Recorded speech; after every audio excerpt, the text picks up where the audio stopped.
क्या आपके साथ कभी ऐसा हुआ है कि टीवी पर समाचार देखने के बाद आपने कहा हो, इस दुनिया का न जाने क्या होगा। बड़े बड़े हादसे इतने अचानक और पलक झपकते हो जाते हैं कि कोई इंसान नहीं बता सकता कि कब क्या होगा, मगर यहोवा बता सकता है कि भविष्य में क्या होगा, और यह उसने बहुत पहले से अपने वचन बाइबल में लिखवाया भी है।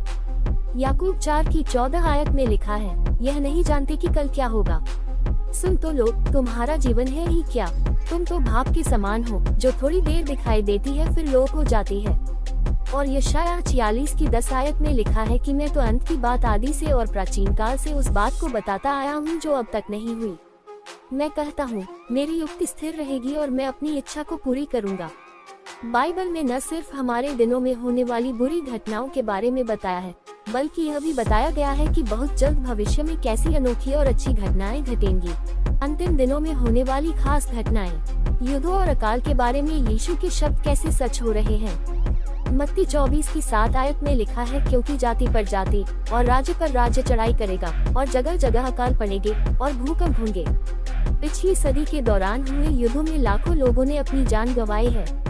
ब्रिटेन के एक इतिहासकार ने लिखा, इतिहास दिखाता है कि 20वीं सदी अब तक की सबसे खूनी सदी रही है। यह एक ऐसी सदी थी जिसमें लगातार युद्ध होते रहे। ऐसा वक्त बहुत कम रहा होगा जब दुनिया के किसी कोने में युद्ध न लड़ा जा रहा हो। दुनिया की घटनाओं का अध्ययन करने वाले संगठन वर्ल्ड वॉच इंस्टीट्यूट की एक रिपोर्ट कहती है, पहली सदी से लेकर 1899 तक हुए युद्धों में कुल मिलाकर जितने लोग मारे गए, उससे 3 गुना ज्यादा लोग सिर्फ 20वीं सदी के युद्धों में मारे गए हैं। युद्धों की वजह से 1914 से लेकर अब तक 10 करोड़ से ज्यादा लोगों ने अपनी जान गंवाई है। बाइबल सिर्फ इतना नहीं बताती कि अंतिम दिनों में क्या क्या घटनाएं घटेंगी, इसमें यह भी बताया गया है कि अंतिम दिनों में लोगों का रवैया किस हद तक बदल जाएगा। प्रेरित पौलुस ने बताया था कि इस दौर में जीने वाले ज्यादातर लोग कैसे होंगे।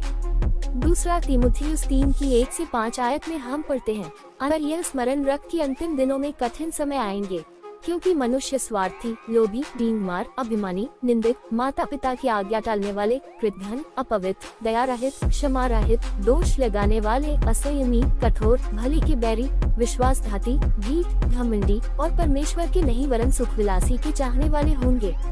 वे भक्ति का भेष तो धरेंगे, पर उसकी शक्ति को न मानेंगे। ऐसों से परे रहना। ऐसे लोग होंगे जो कि आज हमें जे सब बातें सच होती दिखाई दे रही हैं।